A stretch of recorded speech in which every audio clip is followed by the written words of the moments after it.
Отак во.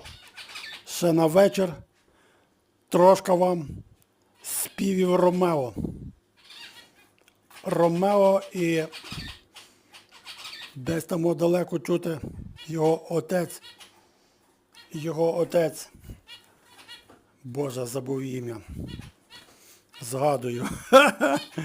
Його отець Педро. Десь там здалека співав. Але я бачу такого Ромео теж такий співачок. Любить так по дошечку клітки скакати і співати. Співачок.